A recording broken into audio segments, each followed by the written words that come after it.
Bismillahirrahmanirrahim. Assalamualaikum warahmatullahi wabarakatuh. Alhamdulillahirabbil alamin, wassalatu wassalamu ala asyrafil anbiya'i wal mursalin wa ala alihi wa sahbihi wa man tabi'ahu ila yaumiddin. Kalau ngomongin baper, pasti kita sering. Kita ya yang masih sendiri. Kalau udah berdua, insya Allah udah gak gampang baper. Kalaupun baper, recovery-nya tuh gampang. Kalau bapernya di luar, tinggal pulang ke rumah.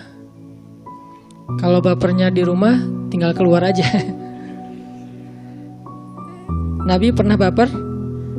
Pernah, walaupun baper Nabi itu baper fisabilillah ya. Kenapa saya bilang baper fisabilillah? Karena bapernya karena dakwah. Kalau kita bapernya karena masa lalu, baper ngelihat tadi mantan udah bahagia,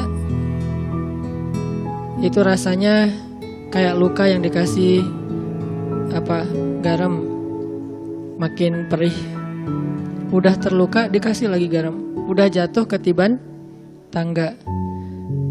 Tapi kalau kita udah bahagia duluan, ngelihat mantan udah kayak gitu kan gak terlalu baper ya, biasa aja. Gak nyesel, kenapa? Kita juga udah duluan bahagia. Ini bapernya kita. Kalau bapernya Nabi, baper fisabilillah. Bapernya Nabi itu karena dakwah. Salah satu ayat baper di awal-awal dakwah itu surat Al-Muzammil. Kenapa Nabi baper? Karena di luar tuh banyak yang mencela Nabi, banyak yang memfitnah Nabi, banyak yang menghina Nabi, banyak yang menyakiti Nabi. Akhirnya Nabi sedih, kan baper kan? Akhirnya Nabi sedikit kecewa. Nah itu bapernya Nabi. Pulang ke rumah Khadijah radhiyallahu anha. Sampai di rumah, baper itu reda secara pelan-pelan. Kenapa bisa kayak gitu? Pertama reda karena ngelihat wajah Khadijah. Wajah Khadijah itu obat buat Nabi. Kemudian sentuhan tangan Khadijah, dibelai sama Khadijah. Nabi istirahat, tidur karena Nabi pulang udah malam banget. Udah capek seharian dihina, dicela, dicaci maki, direndahkan, disakiti, dimusuhi seharian. Bayangin keluar habis subuh, cuman pengen berdakwah nih. Pulang-pulang hampir tengah malam, pulang dalam keadaan hampir gak ada satupun yang beriman. Yang kayak gitu tuh sering Nabi tuh. Ibarat kita dari pagi sampai malam keluar, gak ada 1 rupiah pun yang bawa pulang. Kan baper ya kalau yang kerja nih. Apalagi kerjanya belum tetap, bukan sebagai employee, sebutlah kayak usaha, dagang. Keluar subuh-subuh, pulang tengah malam, gak ada satupun dagangan yang laku. Nabi juga sering kayak gitu, cuman bukan dagangan, dakwah. Keluar subuh-subuh, pulang malam, gak ada satupun orang yang beriman. Jadi gak ada yang close gitu. Semuanya ya deh, paling-paling gitu. Kayak kita nawar-nawarin apa gitu. Oh ya udah saya ntar ikut. Ntar saya hubungin lagi. Oh ya kayak gitu-gitulah. Kita kayak sales gitu kan. Keluar pagi-pagi ngejual barang, terus akhirnya kasih kartu nama. Orang cuma basa-basi doang mau beli, basa-basi doang akan hubungi kembali, basa-basi doang lagi nggak bawa duit apalah segala macam alasan. Sampai malam nggak ada yang beli satupun. Padahal ada target kalau kita dari perusahaan itu minimal sehari ngejual 2 barang misalnya. Tapi sampai malam nggak ada yang laku, sedih, kecewa, kadang-kadang ngerasa kayak besok perlu keluar lagi nggak? Ngerasa putus asa, kayaknya udah nggak akan berhasil usaha ini atau dagangan ini atau profesi ini. Nabi nggak sampai ke tingkat putus asa, tapi kecewa berat sering. Sedih luar biasa tuh sering. Bukan sedih karena beliau dicelanya nih. Nabi bukan tipe kayak kita yang baper karena dicela, tapi sedih kepada orang yang mencela. Kasihan gitu. Makin dicela, Nabi makin kasihan sama dia dan sedih memikirkan nasib dia nanti di akhirat. Jadi kalau sedih kita mikirin nasib sendiri, baper kita tuh mikirin diri sendiri. Bapernya Nabi itu mikirin orang lain. Gimana nanti kalau dia gak terima hidayah, pas dia meninggal gimana nanti di akhirat? Saya gak bisa nolong. Karena kalau gak masuk Islam, Nabi gak bisa nolong, gak dikasih izin sama Allah. Yang dikasih izin cuman orang yang bersyahadat. Jadi Nabi baper, sedih, kecewa tuh gara-gara mikirin nasib orang lain, bukan mikirin perasaan beliau sendiri. Dan bapernya tuh serius loh. Sedih berat. Pas pulang ke rumah, ketok pintu pelan, Assalamualaikum, dibukain sama Khadijah. Kelihatan wajah Nabi kayak sedih banget. Langsung Khadijah nyiapin semua. Langsung Khadijah nyiapin semua untuk beri kenyamanan buat Nabi, selimut yang hangat karena puncak musim dingin. Diselimutin sama Khadijah. Terus Khadijah nggak mau ngebahas, nggak mau ada apa sih, cerita dong, nggak mau ngebahas sama sekali. Yang penting Nabi nyaman aja. Udah makan malam, langsung diselimutin, dibelai sama Khadijah. Khadijah pengertian. Lagi tidur, datang Jibril. Ya ayyuhal muzammil.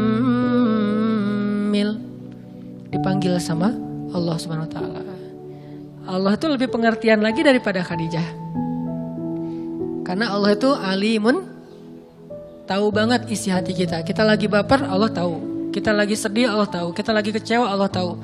Allah tahu banget. Ini kekasih Allah lagi sedih nih. Kekasih Allah lagi kecewa nih. Kekasih Allah lagi baper berat. Dan bapernya tuh baper berpahala. Baper fisabilillah. Sehingga Allah langsung manggil, ya ayyuhal muzammil. Wahai kekasihku yang sedang berselimut. Kalimat berselimut di sini jangan fokus kepada barang atau benda selimutnya, tapi fokus kepada kondisi Nabi kenapa berselimut. Kondisi Nabi kenapa beliau pulang ke rumah itu lelah banget dan akhirnya tidur dalam keadaan galau berat. Dipanggil sama Allah, ya ayyuhal muzammil. Ini salah satu contoh ayat Nabi baper. Kayak bapernya ibu lah. Mikirin anaknya, pas anaknya nggak mau belajar, pas anaknya misalnya nggak terlalu bagus nilainya, pas anaknya ada masalah, pas anaknya sakit, kan ibu yang kebawa perasaan ya, pikiran. Sampai dulu pas minggu bulan pertama saya pergi ke Mesir. Saya pergi ke Mesir itu menjelang Ramadan, berangkat ke Mesir. Gak lama kemudian masuk bulan Ramadan.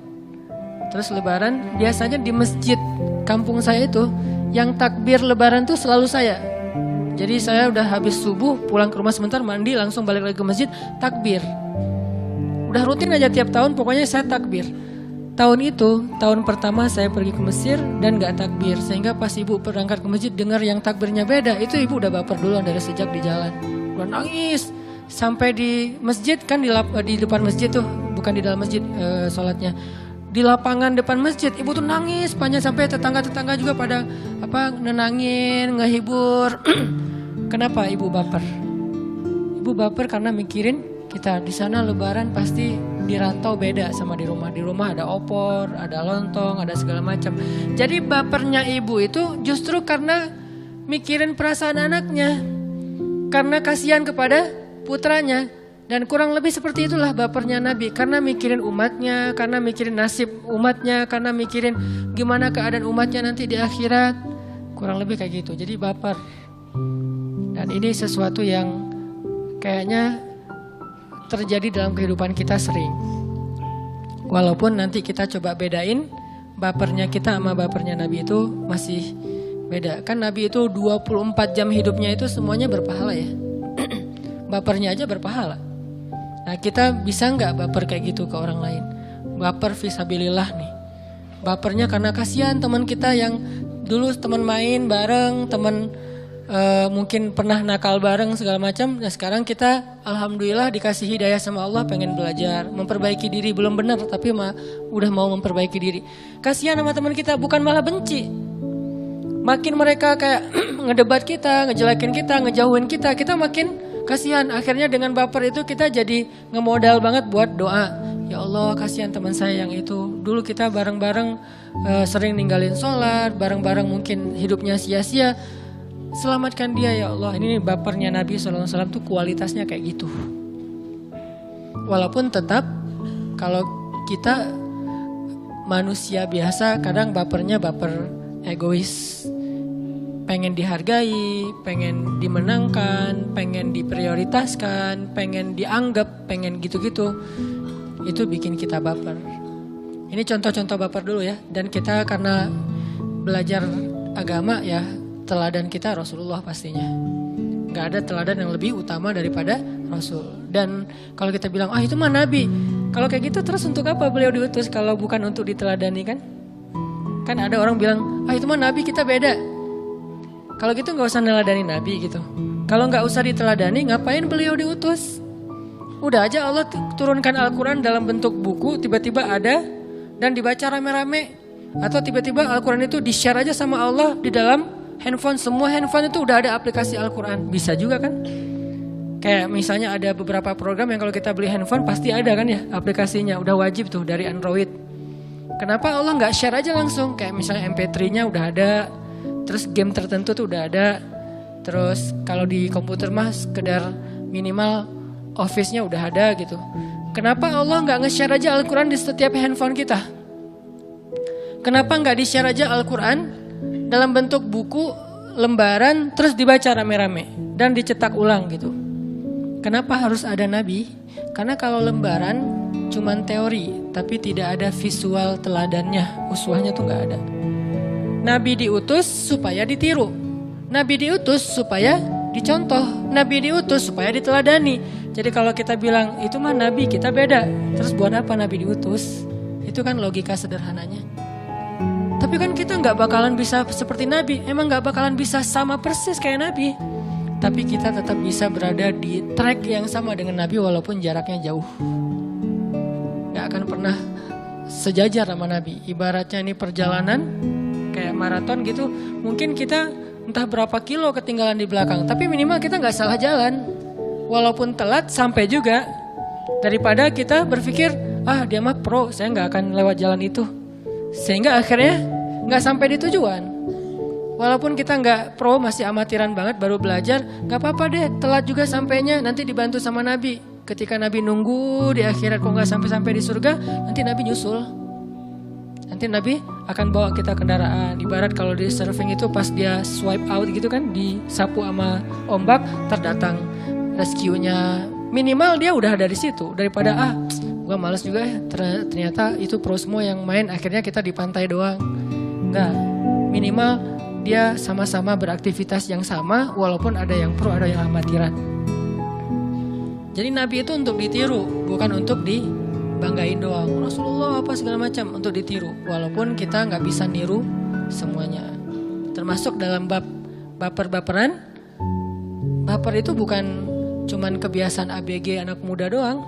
Orang tua juga bisa baper. Cuman kasusnya beda-beda.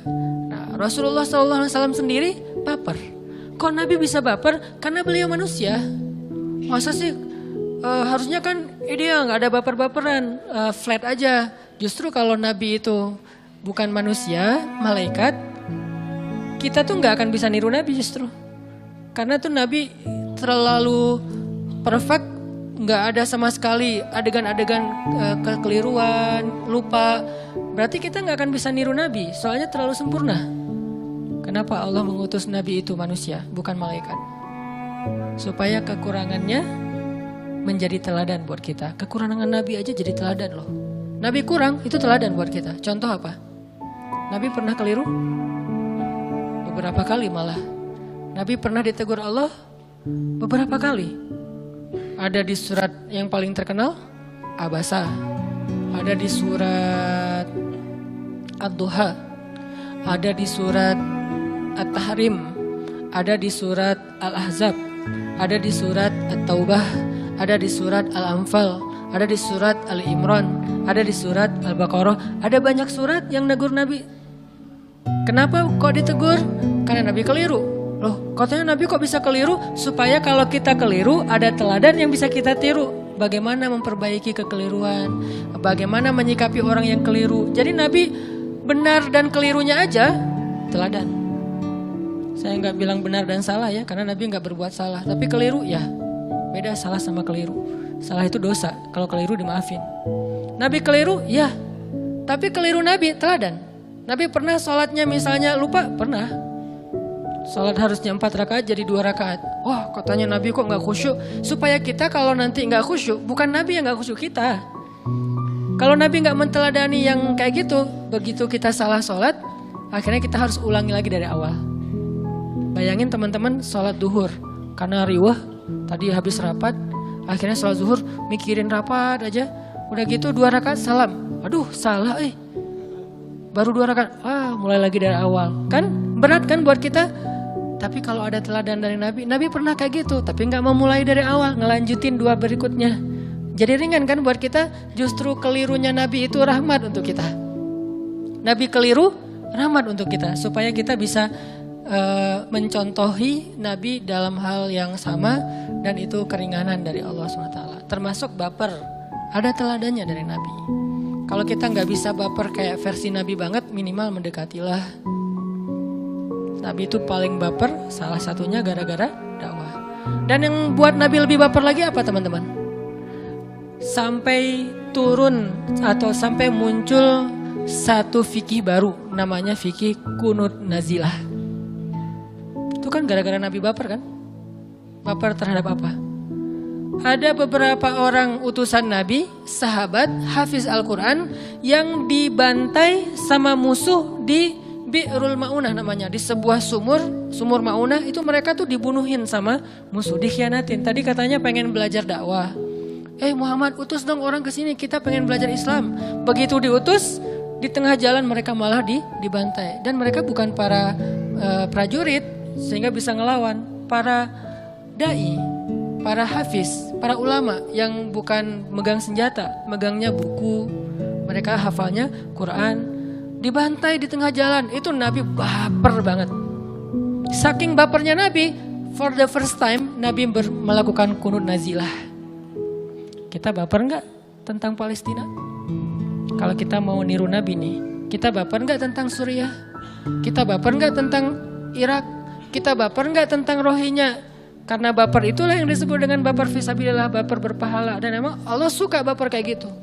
Karena kalau nggak baper kayak gitu, berarti udah nggak ada lagi innamal mu'minuna ikhwah, satu rasa di antara mukmin. Bahkan kalau ngomongin tentang yang kayak Suriah, Palestina, Rohingya, nggak usah ngomongin agama aja, udah cukup layak kita baper. Ngomongin kemanusiaan doang nih, udah cukup layak kita baper. Apalagi udah ditambah lagi dengan iman. Dan nggak ada salahnya kan orang baper karena iman. Kayak saya baper karena sekampung, saya baper karena saudara, ya kan ya?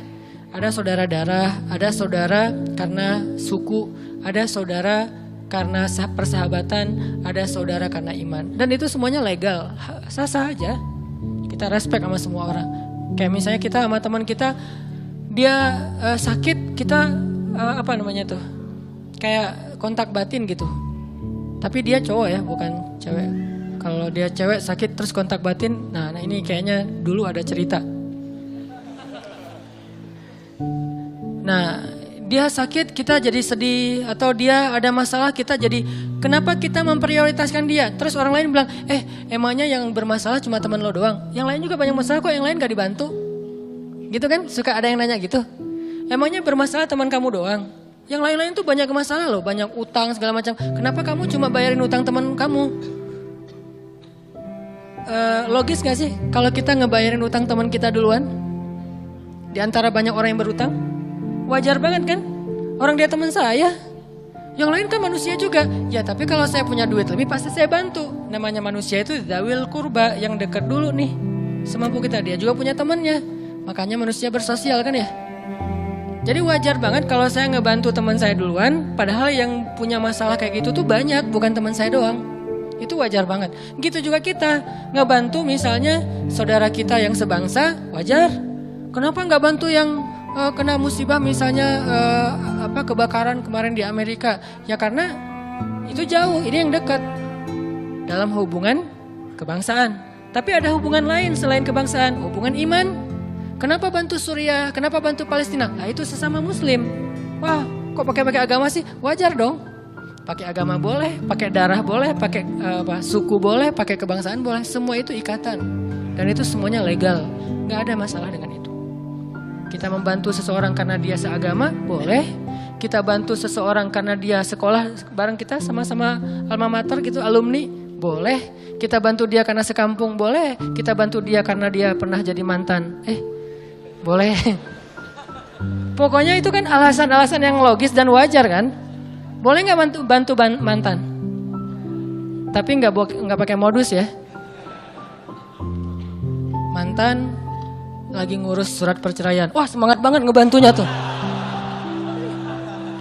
Kayaknya itu paling semangat tuh. Wah sini biar saya urus tuh yang di pengadilan teman saya semua tuh. Gitu ngomongnya.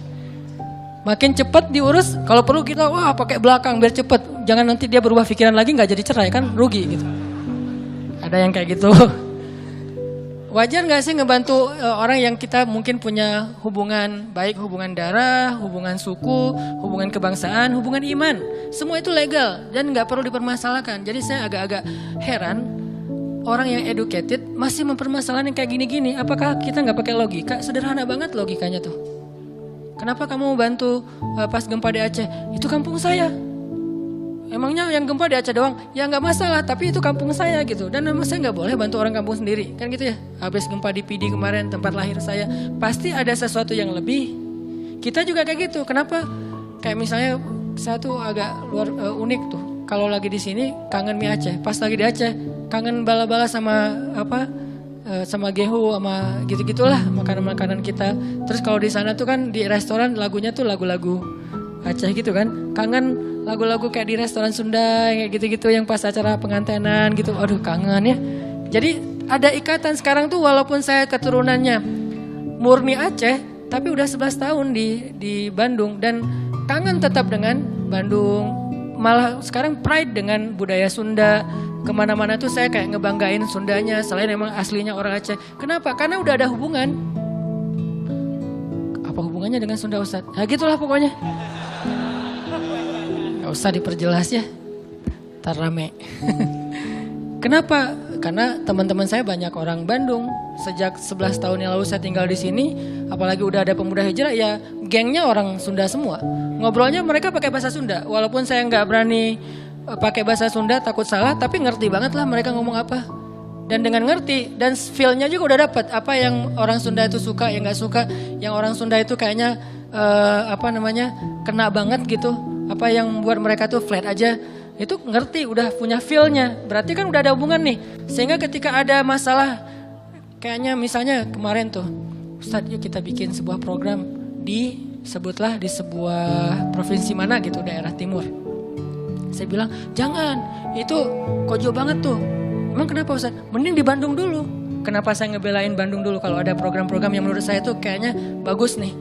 Gagasan-gagasan yang out of the box, kreatif, dan insya Allah positif. Kenapa saya ngebela-belain di Bandung dulu, gak usah di kota lain? Karena kan udah ada ikatan emosional kan dengan Bandung. Nah itu hal yang wajar. Kenapa saya ngebelain Palestina? Karena ada ikatan emosional dengan Palestina. Ikatan emosional dengan Suriah. Dan ikatan emosional itu dibangun lewat iman, kata Nabi. Nanti ketika terjadi huru hara akhir zaman, iman itu tertinggal di Syam. Syam itu Suriah, Palestina. Iman itu adanya di Syam. Lalu para sahabat bertanya, ya Rasul, kalau terjadi huru hara nanti di 3 kota itu, ada di Syam, ada di Irak, ada di Yaman. Kira-kira mana yang kita harus datengin? Kata Nabi, Syam dulu. Maksudnya apa? Kalau kalian pengen bantu huru hara akhir zaman, korban huru hara akhir zaman, bantu Syam dulu, kata Nabi. Nabi yang nyuruh, bantu Syam dulu. Syam itu termasuk Palestina dan Suriah. Berarti itu ikatan yang terbangun oleh keimanan berdasarkan hadis-hadis Nabi. Dan itu hal yang wajar lah. Sama kayak kita tergerak karena postingan seorang selebgram yang kita ngefans banget sama dia idola kita gitu. Sebutlah kalau di bola itu ada Cristiano Ronaldo. Dia bikin postingan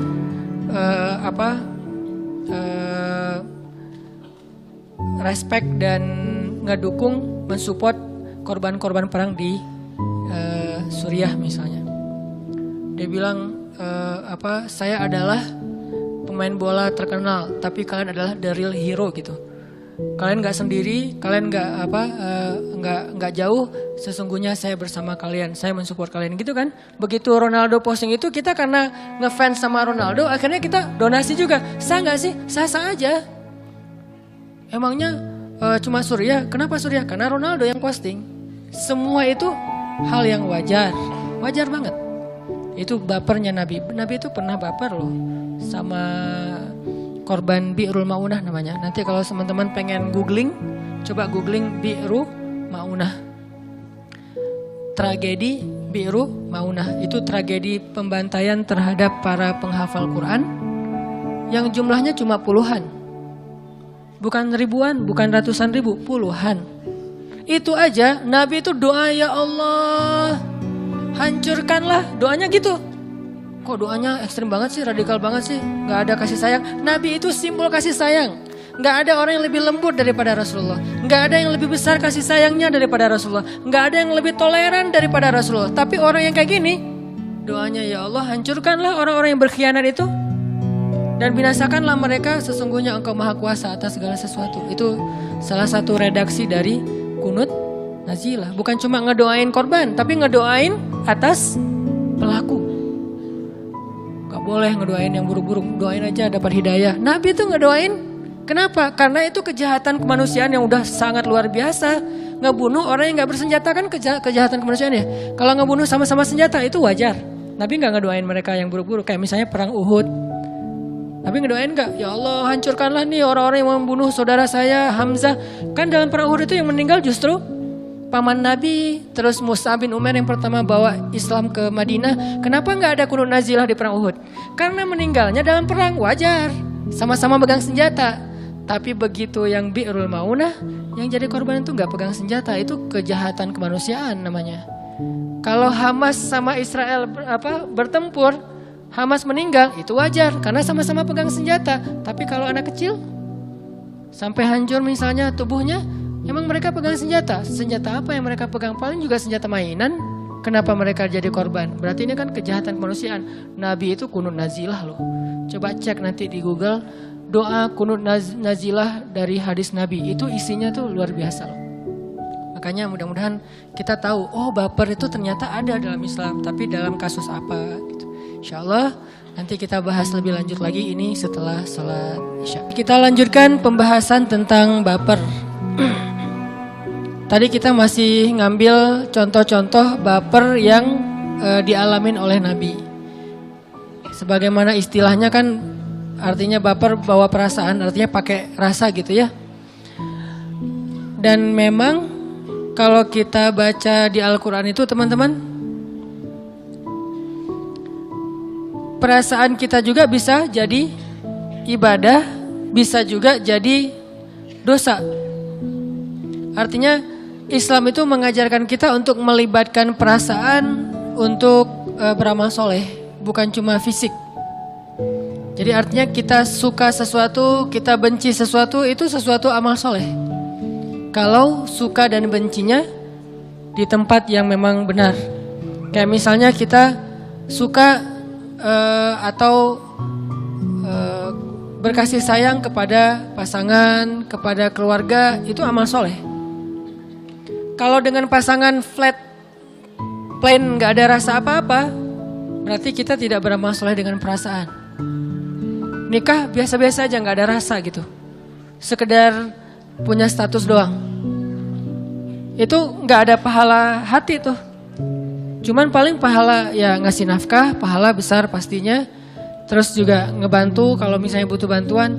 Tapi di hatinya tuh gak dapat pahala. Padahal ada pahala yang gak butuh tenaga. Dan pahala yang gak butuh tenaga itu adalah pahala dengan ibadah perasaan. Menyukai dan membenci sesuatu itu berpahala. Kayak kata Nabi, ayyakunallahu wa rasuluhu ahabba ilaihi mimma siwahuma.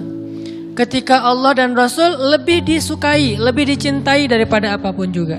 Kan berarti perasaan nih. Ternyata perasaan kita juga bisa beribadah. Jadi baper ke Allahnya, baper ke Rasulnya. Bukan sekedar status Nabi Muhammad adalah Nabi. Bukan, kita ada rasa ke Rasulullah. Rasa rindu ke Rasulullah itu berpahala. Rasa cinta ke Rasulullah itu berpahala. Rasa takjub, kagum, respek, kasihan kepada Rasulullah itu semuanya berpahala. Terus yang kedua, ayyuhibbal mar'a la yuhibbu illa lillah. Dia mencintai seseorang karena Allah. Berarti kan perasaan juga tuh. Mencintai ulama. Jadi kalau kita sama ulama itu dengki, sama ulama itu kayak iri, sama ulama itu kayak males banget. Jadi kesannya seolah-olah ulama itu apa gitu ya. Nggak ngeidolain ulama seperti kita ngeidolain mungkin seleb siapa misalnya. Ini berarti kita nggak beribadah dengan perasaan kita. Allah ngasih perasaan itu nggak sia-sia, bukan sekedar untuk ngerasa buat diri kita doang. Allah kasih mata bisa jadi pahala. Allah kasih telinga bisa jadi pahala. Allah kasih lisan bisa jadi pahala. Allah kasih tangan bisa jadi pahala. Termasuk Allah kasih hati dan perasaan bisa jadi pahala dan ibadah. Gimana beribadah dengan perasaan dan hati? Yaitu mencintai ulama salah satunya. Bukan sekedar tahu ulama, bukan sekedar dengerin ulama, tapi sampai ke tingkat cinta ke ulama. Bukan cuma pahala tuh, cinta itulah yang akan jadi alasan nanti di akhirat ulama itu akan nolongin kita. Kan saya sering nyebutin kisahnya.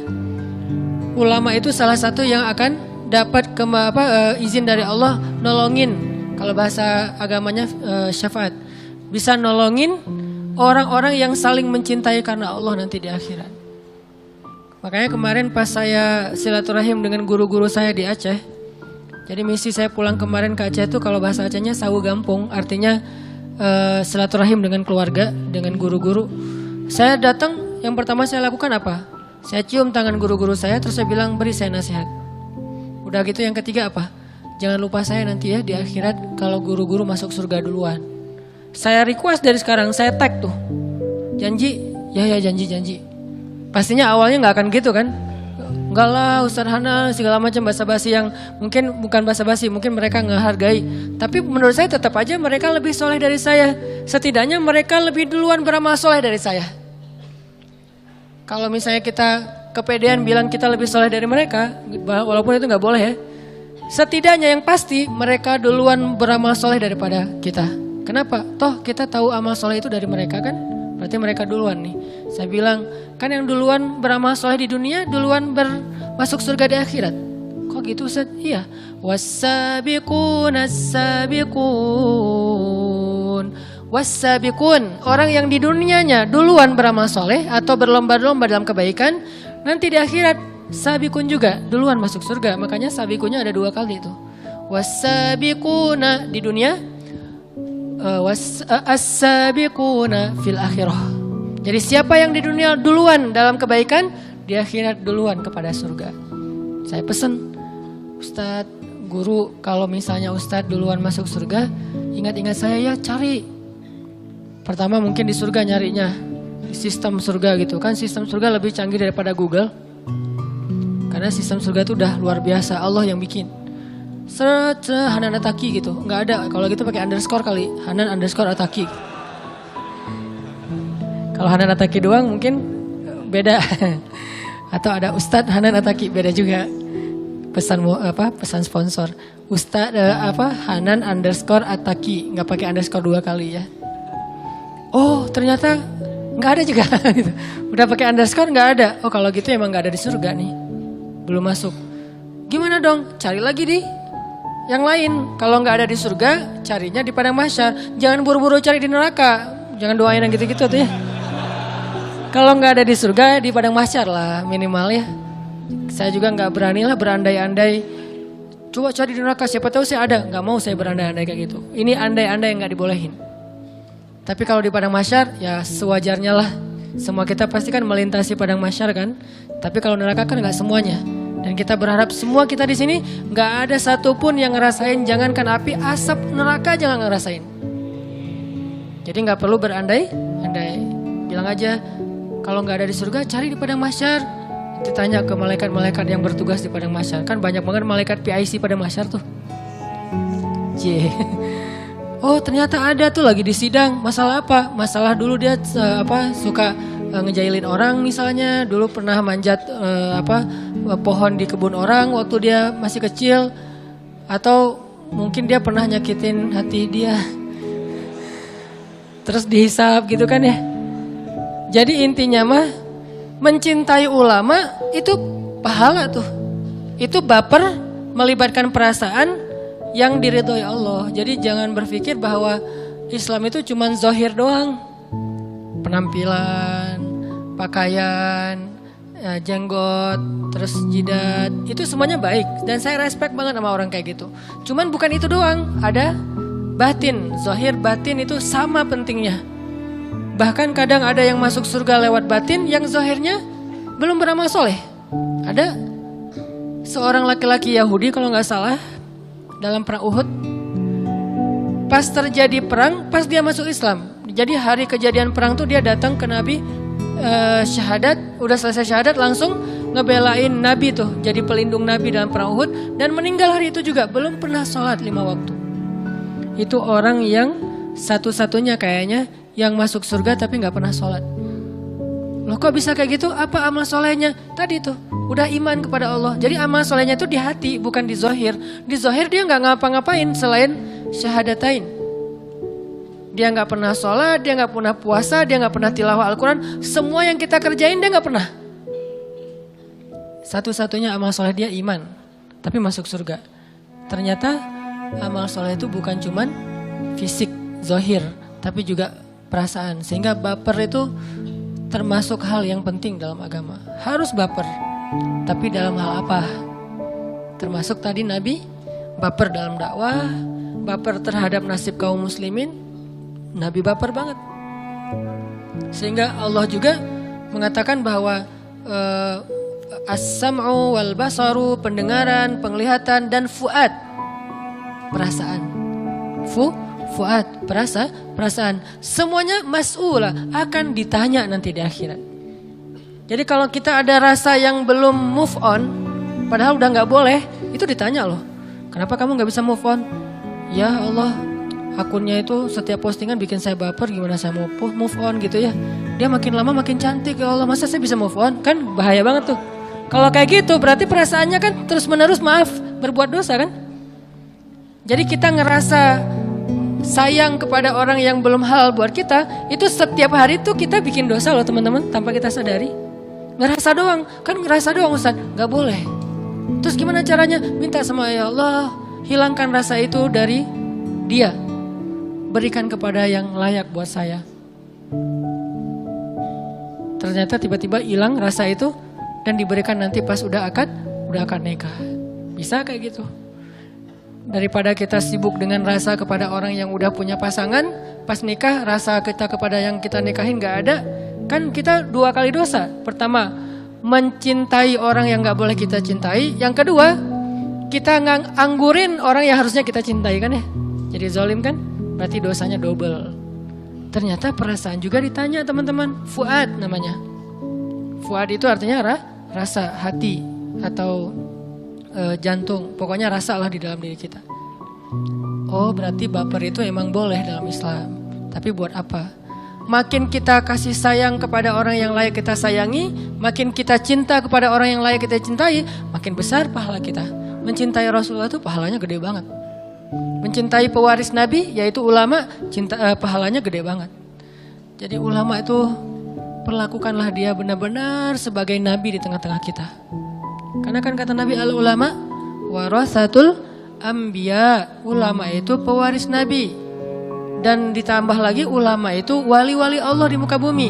Jadi siapa yang membenci ulama berarti dia membenci kekasih-kekasih Allah. Siapa yang membenci ulama, memfitnah ulama, menjelek-jelekan ulama, menzolimi dan mencurangi ulama, berarti dia menjelek-jelekan, menzolimi, mencurangi dan mengkhianati Rasulullah SAW. Karena pewaris Nabi itu bukan keluarga beliau, pewaris Nabi itu ulama. Dan Nabi tidak mewariskan harta, tapi Nabi mewariskan ilmu, yaitu agama. Jadi kalau kita ngaku umat Nabi, wajib kita mencintai ulama, wajib hukumnya, wajib. Gak boleh gak cinta. Apalagi sampai benci, lebih gak boleh lagi tuh. Gak cinta aja gak boleh, harus cinta sama ulama. Tapi cinta ulama ini kan beda sama cinta dengan pasangan ya. Jangan cinta ulama terus dipegangin tangannya, diapain, Ustaz, Masya Allah. Jangan gitu aja, terus ulama digini-giniin, enggak gitu-gitu amat juga sih. Cinta kan beda-beda ya, ekspresi cinta ya. Ekspresi cinta sama pasangan, gitulah. Ekspresi cinta sama ulama, gitu deh. Ekspresi cinta sama Rasul, ya gitu. Ekspresi cinta, beda-beda tuh ekspresinya. Ekspresinya aja yang dibedain, tapi rasanya sama. Kan nggak boleh kita mencintai sesama muslim, kan ada kalimat saling mencintai karena Allah kan. Terus kata Nabi sunnah kalau kita cinta sama seseorang itu ngapain? Sampaikan ke dia, bilang kalau kamu tuh cinta sama dia. Tapi dia di sini tuh laki-laki, perempuan. Nah ekspresinya nggak usah berlebihan sampai gimana, bahaya itu. Ntar jadi terjebak kepada kaum Nabi apa gitu kan ya. Jadi mending boleh kan mencintai sesama laki-laki tapi dengan ekspresi apa? Karena Allah bilang ana uhibbuka fillah, aku mencintaimu karena Allah. Kalau kita geli berarti kita nggak tahu hadisnya. Pas dapat SMS, akhi, aku mencintaimu karena Allah. Geleh. Terus tiba-tiba jadi geleh gitu kan ya. Dihapus, diblok. Nggak usah gitu. Ekspresinya aja bedain. Kita mencintai karena Allah itu, saya banyak banget orang yang saya cintai karena Allah. Dan saya berharap dia mencintai saya balik karena Allah. Kenapa? Emang layak dicintai. Orang soleh, ahli tahajud. Kenapa saya cinta sama dia? Saya paksain, saya harus cinta sama dia. Saya perhatian sama dia. Kalau dia butuh apa-apa saya datengin. Salah satunya ada di Tasik. Saya sering cerita yang dulunya supir angkot. Terus juga akhirnya ikut bareng sama saya. Kan dulu saya suka usaha-usaha gitu kan. Jual beli mobil bekas bareng sama dia. Terus jual pulsa, ada 60 cabang pulsa di Bandung. Belum ada Alfamart dulu. Saya bareng sama dia. Terus main di properti bareng sama dia. Kenapa? Karena saya pengen bantu dia di dunia supaya dia bantu saya di akhirat. Terakhir sekarang dia udah pindah ke Tasik. Saya telepon, Pak ngapain di Tasik? Lagi mau sekarang buka-buka warung jualan kayak gitu. Saya samperin ke Tasik. Saya bantu apa nih? Bisa ngeringanin apa nih beban Bapak? Supaya nanti dia di akhirat nggak ke Tasik 10 kali lipat Tasik. Saya lagi jauh di sana, lagi perjalanan pada masyarakat yang tertati-tati. Karena dia nih ahli tahajud, ahli tilawah, hatinya bening. Saya baru baca Al-Quran 1 ayat, dia udah nangis duluan. Saya baca aja gak nangis, dia yang denger nangis. Orang soleh banget. Saya ngelihat langsung kesolehan dia. Dan kita cuma berhukum dengan zahir ya, kita gak tahu batinnya. Makanya gak boleh menjudge isi hati orang, hanya menjudge zahirnya. Zahirnya soleh. Ya udah saya berharap, saya datang ke Tasik, saya jalan ke saya nyetir sendiri ke Tasik. Biar nanti di akhirat dia yang akan menjemput saya di padang mahsyar yang jaraknya mungkin lebih jauh daripada Bandung Tasik. Itu kan mencintai orang soleh. Dan saya punya beberapa list orang-orang kayak gitu, saya simpan di saya. Dan saya berusaha supaya dia juga cinta sama saya. Karena kalau saya cinta sama dia doang, tapi dia nggak cinta sama saya, belum berbalas nanti di akhirat. Caranya gimana biar dia cinta sama saya juga? Tahadu, tahabu. Salah satunya kan saling berhadiahlah kalian, maka kalian saling mencintai. Berarti saya harus kasih dia banyak hadiah. Butuh apa Pak? Butuh apa? Hadiah. Biar dia ingat saya. Terus kalau ada apa-apa, saya curhatnya ke dia. Tolong doain anak saya lagi sakit. Tolong doain saya lagi sedih. Tolong doain. Akhirnya dia ingat saya terus. Nanti di akhirat juga kayak gitu. Begitu dia gak ngelihat saya, dia ingat. Akhirnya saya dapat cinta dia. Suatu saat lama gak ketemu, tiba-tiba dia SMS, Ustadz gimana keadaannya? Saya kangen, udah lama nih gak ketemu Ustadz. Biasanya saya suka dipanggil ke rumah untuk kalau saya ada rusak listrik atau apa, suka manggil dia. Padahal kalau manggil tetangga bisa kan? Yang bisa beneran listrik banyaklah tetangga. Kenapa saya manggil dia jauh-jauh? Karena saya pengen ngasih hadiah buat dia. Beneran listrik berapa sih? Cuman ganti kabel segala macam, paling sejam juga beres, kasih 25.000, 30.000. Tapi saya pengen ngundang dia ke rumah, biar nggak cuman ngundang ngasih duit, mending saya ngasih dia sedikit kerjaan, biar lebih baik buat dia, biar nggak mencela juga menghina. Pak, saya listriknya rumah lagi rusak nih, datang kasih 500.000 misalnya. Biar dia ingat sama saya di dunia. Nanti di akhirat dia juga akan ingat. Ternyata benar di dunia dia ingat, lama gak ketemu dia SMS duluan. Ustadz kemana aja, udah lama ya gak ketemu, kangen nih. Mudah-mudahan kangen di dunia itu menjadi indikasi nanti dia akan kangen juga di akhirat. Gak ketemu 6 bulan aja kangen, gimana gak ketemu 1000 tahun. Pasti akan lebih kangen lagi. Jemput. Bayangin yang jemputnya satu rombongan pakai truk. Tiba-tiba di akhirat ada satu truk besar, datang, itu orang-orang soleh semuanya. Ngejemput siapa Pak? Satu rombongan, menjemput anak Taki. Bayangin yang jemputnya itu orang soleh semua kan ya. Kumpulkanlah satu truk orang-orang kayak gitu. Kita cintai mereka. Bikin mereka cinta juga sama kita. Tahadu, tahabu. Kasih hadiah, kasih ini, kasih itu. Bukan saya ya, karena saya ngerasa, bukan ini demi Allah bukan basa-basi. Saya tuh belum merasa soleh untuk layak jadi orang yang bisa nolongin orang di akhirat, enggak. Nih saya ngomong kayak gini biar teman-teman nyari deh. Nyari di luar tuh banyak banget orang-orang soleh yang teman-teman udah lihat. Kalau ini kan bukan ngomong di depan tuh kan bukan indikasi kesolehan ya. Cuman ada sedikit sesuatu yang bisa di-share ya share. Belum tentu juga saya paling soleh. Tapi kalau teman-teman ngelihat ada yang emang udah istiqomah, sholat 5 waktu dijaga, bukan hanya ibadah ya, akhlaknya juga baik ke orang lain, care, ngalah, sabar, maafin. Ada orang kayak gitu, kejar tuh orang. Nanti dia akan kejar kita nanti di akhirat. Cari tuh orang, nanti dia akan cari kita di akhirat. Ini kan ngelibatin perasaan, ibadah-ibadah hati nih. Baper nih. Nah baper-baper kayak gini nih yang harus kita bangun nih. Selain baper kayak Rasulullah, baper kepada kaum muslimin yang sedang tertindas. Padahal cuma beberapa puluh orang. Bayangin Suriah itu udah lebih dari 500.000 orang yang jadi korban sejak Arab Spring. Lebih 500.000 orang. Masih kurang cukup jumlahnya untuk bikin kita baper. Kalau itu juga gak baper, kayaknya kita perlu mempertanyakan lagi, masih ada perasaan gak sih di hati kita? Karena Allah, itu wajib baper menurut saya. Dan itu sangat legal, sangat wajar. Kalau ada yang bilang itu radikal, mana ada radikal? Yang radikal justru Rusia tuh yang ngebom-bom anak kecil di Suriah. Yang radikal justru Bashar Assad tuh yang membiarkan rakyatnya dibom sama negara lain. Kan itu rakyatnya dia. Kenapa dia ngedukung Rusia? Itu yang radikal, korban bukan radikal. Dan kita simpati kepada korban, masa disebut radikal? Emang kita ngebom siapa? Kita nyakitin siapa? Enggak kan? Kita cuma pengen bantu saudara kita yang kesakitan. Saya lihat banyak banget postingan tuh. Kan saya coba lihat nanti saya following siapa. Salah satu yang saya following kan yang emang update ya berita dari sana. Biar saya makin baper. Dan baper itu bikin saya makin sering berdoa dan bersyukur, gak banyak ngeluh. Karena ternyata di sana jauh lebih susah hidupnya daripada kita. Saya nge-following itu buat self reminder lah. Buat ngingetin diri saya biar gak gampang ngeluh. Begitu ada masalah dikit, masalah pribadi, lihat itu, wah masalah pribadi saya kecil dibandingkan ini. Gak jadi terlalu berat sedihnya. Gampang recovery. Barusan aja habis sholat isya saya dapat lagi postingan terbarunya. Anak kecil tuh. Kepalanya tinggal sebelah, dijajar, semuanya kena. Itu yang korban semalam pemboman dari pesawat tempur Rusia.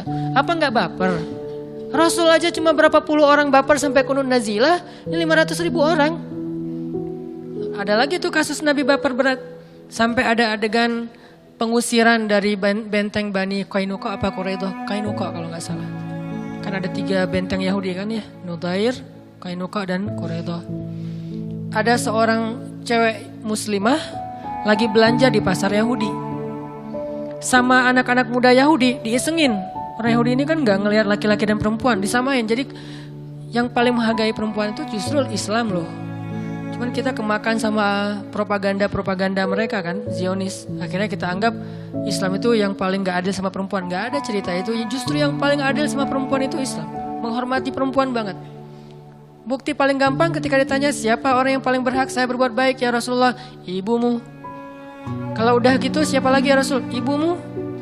Udah ibu, siapa lagi ya Rasul? Ibumu. Setelah itu baru ayahmu. Coba. Itu paling sederhana lah. Dan banyak banget hadis senada kayak gitu yang gimana Islam menghargai cewek. Salah satu adegannya ada perempuan muslimah lagi belanja di pasar Yahudi. Jadi ada mall milik orang Yahudi. Datanglah cewek muslimah belanja di situ, standar lah kayak kita juga belanja. Lagi belanja dikerjain. Kan tayangan-tayangan barat tuh banyak yang usil ya, ngerjain orang di jalan, di mall segala macam. Saya paling gak setuju tayangan kayak gitu. Bayangin kalau istri istri saya. Pasti teman-teman belum tahu ya rasanya gimana kalau istrinya diganggu orang. Belum tahu sebagian besarnya. Nanti akan kerasa tuh. Begitu ada tiba-tiba telepon nyasar ngejar-ngejar istri kita terus gitu kan ya. Langsung kita angkat. Terus marah-marah, siapa lo? Mau ketemu sama saya? Cih, sosok gaya. Pas datang orangnya gede banget. Ya udah deh, maaf. Suka gitu kan. Nah ini muslimah lagi belanja di mallnya Yahudi. Diikat, maaf dia lagi transaksi di kasir gitu. Roknya, di bawah roknya tuh diikat pakai tali terus diikatin ke atas. Sehingga pas muslimah ini jalan, roknya kesingkap. Malu kan? Orang Islam itu muslimah itu kan menutup aurat bukan karena kewajiban. Tapi karena kehormatan dan rasa malu. Rasa malunya tuh besar. Jadi begitu kesingkap angin aja, dia tuh panik langsung nutup jilbabnya. Panik, kenapa? Dibangun dengan rasa malu dan iman. Bukan asal, kan gak sengaja, udah biarin aja angin-anginan. Enggak. Dia tuh pakai jilbab. Dia pakai jilbab bukan karena kewajiban loh. Tingkatan muslimah sejati ya. Dia menutup aurat itu bukan karena kewajiban. Allah yang suruh, bukan cuma itu. Emang ada rasa malu di hatinya. Kelihatan satu helai rambut aja tuh udah panik tuh. Jalan ada angin, kesingkap dikit langsung panik. Gimana gitu. Kok panik-panik amat sih? Karena rasa malunya besar. Orang kayak gitu kan akan merasa sangat terpukul. Ketika kepala aja kelihatan rambut dia panik, apalagi kelihatan betisnya misalnya. Kesingkap. Malu, nangis. Dilihat sama seorang ABG cowok muslim. Wah, ada muslimah dikerjain nih. Diputusin tuh tali, dibantuin sama dia. Dihalang-halangi sama anak-anak muda Yahudi. Gak boleh. Berantem. Akhirnya dikeroyoklah anak muda muslim itu dan meninggal. Udah menistakan perempuan, ngoroyok anak muda yang ngebelain tadi. Meninggal. Wah, Nabi baper banget kalau udah kayak gitu. Kata Nabi, kita kepung benteng mereka. Kalau udah bab perempuan, Nabi sangat menghargai. Kita kepung benteng mereka. Dikepung sama Nabi. Dikepung, minta diserahkan pelaku-pelakunya, mau dihukum sama Nabi. Gak diserahin. Coba orang Yahudi kan gitu. Lihat aja postingan-postingan terbaru di Palestina. Seorang muslimah disuruh buka jilbabnya, dia gak mau buka, ditembak di tempat. Muslimah dipukulin sama, masa tentara mukulin cewek? Kan agak-agak aneh nih. Nah, Nabi baper banget, dikepung, cuma satu permintaannya, serahin pelaku-pelakunya biar kita adili. Dan Nabi gak akan zalim kok, akan diadili sesuai dengan keadilan. Keserahkan, gak diserahin.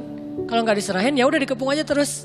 Sampai mereka nyerah, akhirnya diusirlah yang tua-tua, yang perempuan disuruh keluar dari Madinah karena udah membatalkan perjanjian, udah gak sesuai lagi dengan akad di awal. Yang muda-muda dikumpulin, kemudian mereka dihukum. Ini bapernya Nabi nih. Terus kalau Nabi satu muslimah aja digituin doang, baper. Gimana kita di Suriah hampir ribuan muslimah itu dinodai. Di Rohingya banyak banget kasus perempuan muslimah yang ayahnya udah lari, yang kakaknya udah lari, yang ibunya dibunuh di depan matanya, yang anak kecil dibunuh, yang perempuan yang ABG nih umur di atas 7 tahun sampai 25 tahun itu dinodai. Dan banyak kasus yang dalam semalam itu puluhan orang menodai satu perempuan. Puluhan orang dalam satu malam. Sampai dia jadi kayak orang gila gitu. Apa masih kurang alasan buat baper?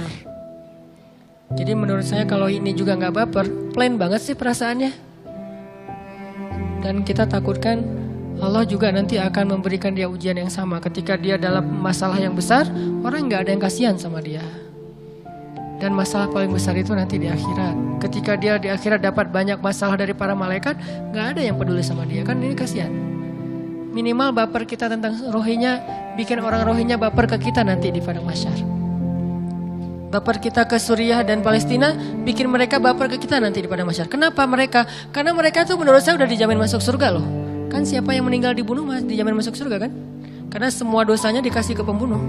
Berarti dia gak ada dosa tuh. Ditambah lagi di Suriah dan Palestina itu yang meninggal anak kecil yang emang gak punya dosa. Dan anak kecil di sana beda sama anak kecil kita. Di sana rata-rata anak kecilnya hafiz Al-Quran. Hafalnya tuh gak lama-lama, sebulan khatam 30 juz.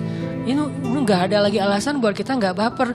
Tadi aja kita ada ulama yang belum hafiz tapi soleh, kita udah belajar mencintai mereka ya. Berusaha gitu kasih hadiah biar mereka cinta sama kita. Gimana yang anak kecil hafiz Quran, korban perang, itu kan udah dijamin banget masuk surga. Yang bahkan mungkin gak pakai hisab.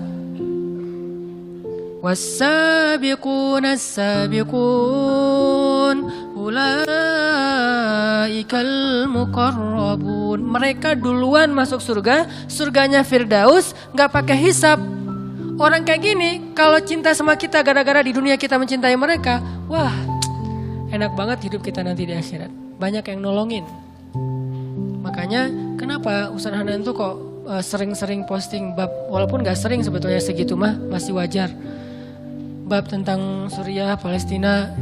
Kenapa gak posting tentang Indonesia? Yang posting tentang Indonesia udah ada istri saya. Lihat aja Rumah Teduh Sabarin kan nge-posting tentang Indonesia, khususnya yang dekat dengan kita, Jawa Barat.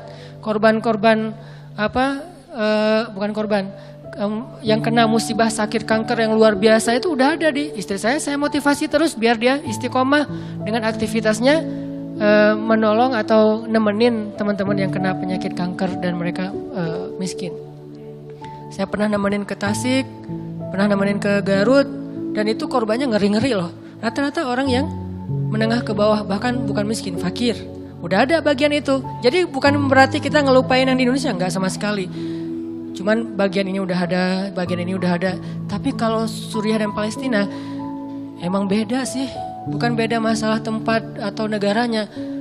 Keadaannya jauh lebih sulit daripada kita, jauh. Orang di sini sakit masih ada keluarga, di sana nggak ada siapa-siapa. Makanya teman-teman, baper-baper kayak gini yang kita perlu bangun di dalam diri kita. Memang harus melibatkan perasaan. Gak boleh sekedar basa-basi simpatiknya. Dan gak usah khawatir dengan anggapan orang lain. Yang penting satu aja, jangan ganggu orang. Jangan menghina orang, jangan mencela orang, jangan menjudge orang lain. Kalau kita gak pernah ganggu orang lain, terus kita respect pada seseorang, kita simpatik pada seseorang, itu wajar banget. Kecuali kita suka menjudge orang lain, suka menghina orang lain, suka ganggu orang lain, itu baru salah. Jadi salahnya itu bukan simpatik, ngeganggunya yang salah. Baper tetap. Coba teman-teman lihat deh di surat Al-Kahfi, salah satu contoh Nabi baper. Surat 18 ayat 6. Itu salah satu contoh Nabi baper banget. فَلَعَلَّكَ بَاخِعٌ نَفْسَكَ عَلَى آثَارِهِمْ إِنْ لَمْ يُؤْمِنُوا بِهَذَا الْحَدِيثِ أَسَفًا. Hampir-hampir kamu mencelakai dirimu sendiri wahai Muhammad. Saking bapernya Nabi tuh. Maksud mencelakai, saking bapernya Nabi sampai sakit tuh. Nabi itu berdakwah tuh benar-benar soulful banget. Ada yang nolak, sedih beliau. Ada yang nolak sedih, bukan sedih ke dirinya, sedih ke orang lain. Saking sedihnya bikin Nabi sakit. Berhari-hari sakit, malam gak bisa tidur, jadi kurus. Sampai Allah bilang, Muhammad, kalau gini-gini terus lama-lama kamu bisa celaka nih. Kenapa Nabi kok baper berat? Gara-gara orang tidak beriman. Kok bisa gitu? Karena Nabi udah ngelihat neraka. Kalau kalian tahu apa yang saya tahu gitu kan, maka kalian akan banyak menangis daripada tertawa. Maksudnya, untungnya kita gak ngelihat apa yang dilihat Nabi. Jadi masih bisa happy-happyan, seru-seruan, have fun, ketawa. Coba kalau kita ngelihat neraka kayak Nabi dan Jibril. Jibril itu kan sejak ngelihat neraka gak pernah berhenti menangis. Nangis aja terus sampai Nabi Muhammad nanya, saking seringnya Jibril nangis. Jibril kenapa? Kenapa kamu nangis? Kata Jibril, gimana saya gak nangis ya Rasulullah? Sejak saya melihat neraka, saya merasa sangat takut dan merasa sangat kasihan kepada orang yang diazab di dalam api neraka. Ini bapernya Jibril, bapernya Rasulullah. Makanya Nabi kasihan banget, kayak kita kasihan ke teman kita yang misalnya sebutlah dia akan ke satu daerah, yang di daerah itu banyak penyakit, yang di daerah itu banyak masalah, banyak perampok segala macam. Pas dia berangkat di sana tuh kita sedih, gimana ya nasib dia nanti di sana ya, gimana dia ya nanti akan hidup di sana. Kan kita mikir ya. Nabi itu mikir banget tentang umatnya. Itulah bapernya Nabi. Kalau kita nggak bisa baper ke orang lain, minimal keluarga kita dulu. Ibu kita, ya ibu belum belajar Islam nih, gimana ya caranya biar saya bisa ngajak ibu ke ta'lim, ngajak ayah saya ke ta'lim, ngajak kakak saya ke ta'lim, ngajak sahabat saya ke ta'lim. Baper ke teman-teman dekat aja dulu. Kalau nggak bisa umat Islam yang atau manusia sedunia, yang dekat-dekat aja dulu. Ini bapernya Nabi. Kedua, baper terhadap korban kezaliman.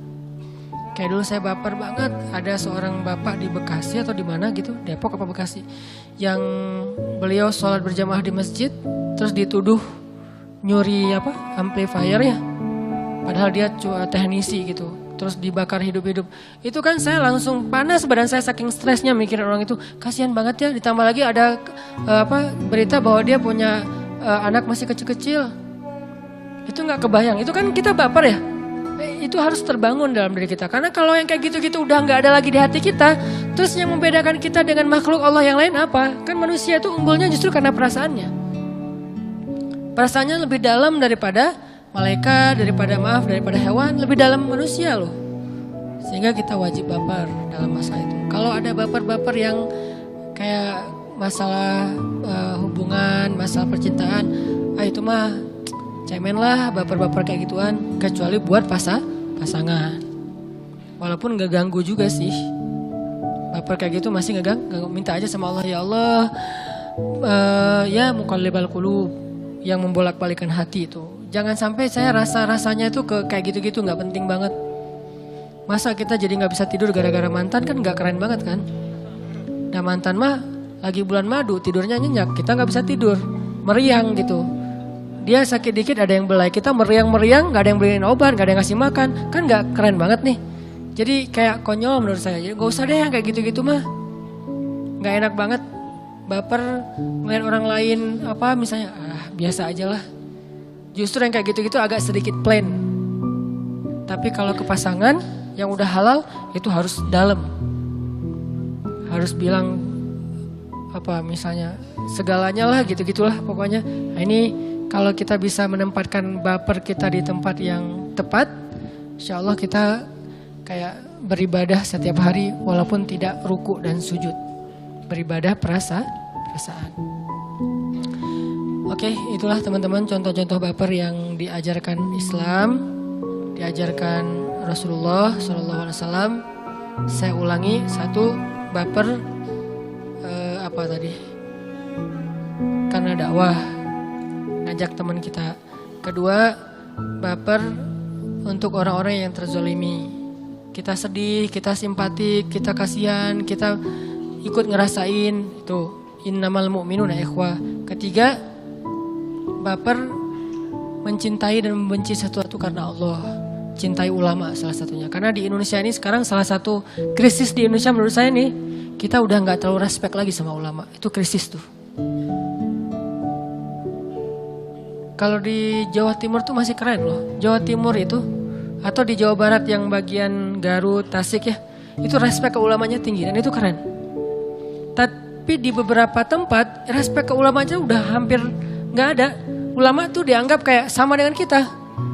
Dikritisi, dikomentarin macam-macam, dijelek-jelekin kalau perlu. Gak boleh kayak gitu dengan ulama. Masa Nabi nyampain hadis terus kita komentar? Gak usah ngomong aja. Nabi nyampein hadis kita bilang, jangan teori doang, gitu-gitu kan ya. Ini kan agak-agak gimana gitu. Dan ulama gak nyampein kecuali Al-Quran, hadis, mau dikomentarin, kan gak layak. Dan orang yang mengkomentari ulama, Allah udah menegur mereka di surat Luqman. Wala tusahir khaddalaka inna ankaral aswad la sautul hamir. Sungguh suara yang paling buruk itu suara keledai. Apa maksud dari peribahasa itu? Itu kan peribahasa Al-Quran. Seburuk-buruk suara adalah suara keledai. Maksudnya apa? Keledai itu kan simbol hewan yang bodoh di dalam Al-Quran. Seperti di surat Al-Jum'ah. Dia bawa banyak lembaran tapi gak ngerti apa-apa. Itu keledai. Tapi suaranya lantang. Maksudnya apa? Seburuk-buruk suara adalah orang yang gak ngerti apa-apa tapi membantah ulama. Ini bahaya nih. Ulama nih, MUI ngeluarin fatwa. Kita bilang, saya gak setuju sama MUI. Emang saya siapa? Kecuali saya juga ulama. Saya sebagai misalnya ketua ormas apa, gak setuju dengan MUI. Selevel nih. Tapi kita orang awam gak setuju dengan ulama, emang kita siapa? Kecuali kita bilang gini, saya ngikutin ulama ini aja deh, bukan ulama yang itu. Boleh, karena ulama macam-macam kan. Kita mengikuti salah satunya. Tapi kalau kita menentang ulama dengan pendapat kita, itu gak level, gak layak lah. Sehingga coba teman-teman kita mulai menghargai para ulama. Baik ulama itu yang ngetrend di media, atau ulama yang mungkin guru-guru kita di musola, di masjid, yang guru-guru kita di sekolah, yang ngajarin kita Al-Quran, hadis. Bagaimana dengan yang ngajarin kita sains, itu guru, tetap kita hargai. Tapi ulama yang mengajarkan ayat dan hadis itu lebih utama lagi, karena emang itulah pewaris Nabi. Jangan mencela ulama, jangan merendahkan ulama. Kalau nggak sanggup ngomong yang baik tentang ulama, diam. Kalau nggak sanggup ngomong yang baik, diam aja. Mudah-mudahan dengan kayak gitu kita nanti di akhirat ada yang nolongin. Pede gitu mau masuk surga dengan amal sendiri. Kalau saya enggak. Makanya tadi saya ngandelin orang soleh yang ada di Tasik itu. Dan orang soleh yang ada di Jakarta. Syekh Tariq Faris namanya, guru saya di Mesir. Beliau nikah sama teman istri saya orang Jakarta. Itu andalan saya banget tuh. Syekh butuh apa Syekh? Syekh butuh. Terus yang di Aceh. Kemarin saya datang. Dia butuh teh, saya ambilin. Walaupun cuma sekali-kali doang kayak gitu. Tapi saya pengen caper di depan dia. Emang caper. Bukan caper depan followers ya. Ustaz Hanan gitu banget ya, hebat ya ke guru. Bukan caper ke followers, caper ke guru. Supaya apa? Biar guru itu ingat saya. Kan muridnya banyak. Mana yang diingat? Kalau nggak yang paling pintar, yang paling bawang kan yang diingat.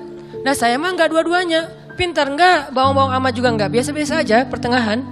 Jadi guru tuh bisa dibilang nggak ingat sama saya. Kenapa nggak ingat?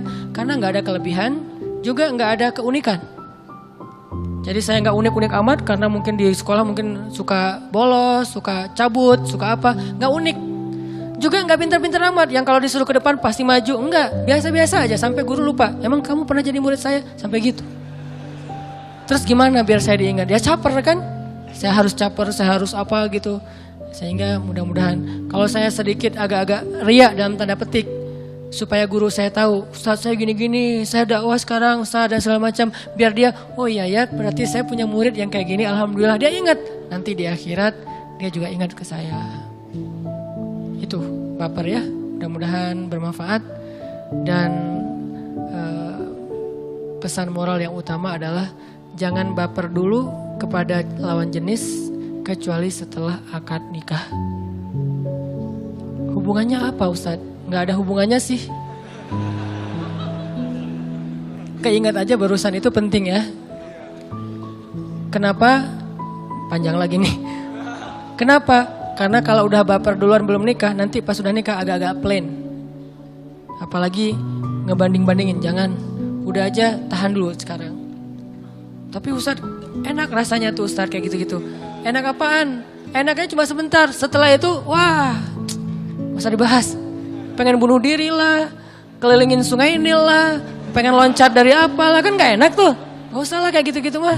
Udah aja. Ternyata saya tahu sekarang, oh ternyata setelah menikah masih bisa meluapkan perasaan itu yang luar biasa. Oh ya udah, nikah aja. Saat belum direstui, ya pelet. Enggak boleh, haram ya. Barakallahu li walakum, mudah-mudahan ini bermanfaat. Allahumma ighfir lana dzunubana wa liwalidayna warhamhuma kama rabbayana shighara. Ya Allah, ampunkanlah dosa-dosa kami ya Allah. Janganlah Engkau tutup hati kami karena dosa-dosa kami di masa lalu ya Allah. Janganlah Engkau jauhkan kami dari orang-orang soleh karena terhalang oleh dosa-dosa kami ya Allah. Jangan Engkau cabut Al-Quran dari hati kami karena dosa-dosa kami ya Allah. Jangan Engkau cabut keberkahan ilmu dari hati kami karena dosa-dosa ya Allah. Jangan Engkau cabut rezeki yang halal dan keberkahannya karena dosa-dosa ya Allah. Ilahana, tolong saudara-saudara kami di Rohingya. Tolong saudara-saudara kami di seluruh Indonesia yang sedang menerima musibah dari-Mu ya Allah. Kuatkanlah hati mereka, kuatkanlah kesabaran mereka, dan berikanlah kami kesempatan untuk bisa menolong mereka di dunia, sehingga kelak mereka yang akan menolong kami di akhirat. Ilahana, beri kami ilmu yang bermanfaat, ilmu yang menambah iman dan amal soleh, ilmu yang memperindah akhlak kami, bukan ilmu yang sekedar menjadi wawasan di dalam benak kami, menjadi hafalan dalam pikiran kami, dan menjadi teori yang kami banggakan dan kami jadikan sebagai perdebatan di antara kami. Jadikanlah ilmu kami, ilmu yang bisa kami amalkan, ilmu yang semakin mendekatkan kami kepada Engkau, ilmu yang menambah keyakinan kami kepadamu, ilmu yang memperindah akhlak kami kepada sesama manusia. Ilahana, beri petunjuk-Mu kepada pemuda-pemuda Islam di Indonesia. Beri petunjuk-Mu kepada pemimpin-pemimpin kami. Beri taufik dan kasih sayang-Mu kepada ulama-ulama kami. Pertemukanlah kami lebih banyak orang-orang soleh ya Allah. Dan berikan kami kesempatan untuk mencintai mereka dan dicintai oleh mereka, sehingga kelak mereka akan menolong kami di padang mahsyar. Ilahana, jadikanlah majelis kami majelis yang Engkau rahmati. dan perpisahan setelahnya perpisahan yang Engkau jaga dari dosa-dosa. Rabbana atina fid dunya hasanah wa fil akhirati hasanah wa qina adzabannar. Subhanakallahumma wa bihamdika asyhadu an la ilaha illa anta astaghfiruka wa atubu ilaik. Assalamualaikum warahmatullahi wabarakatuh.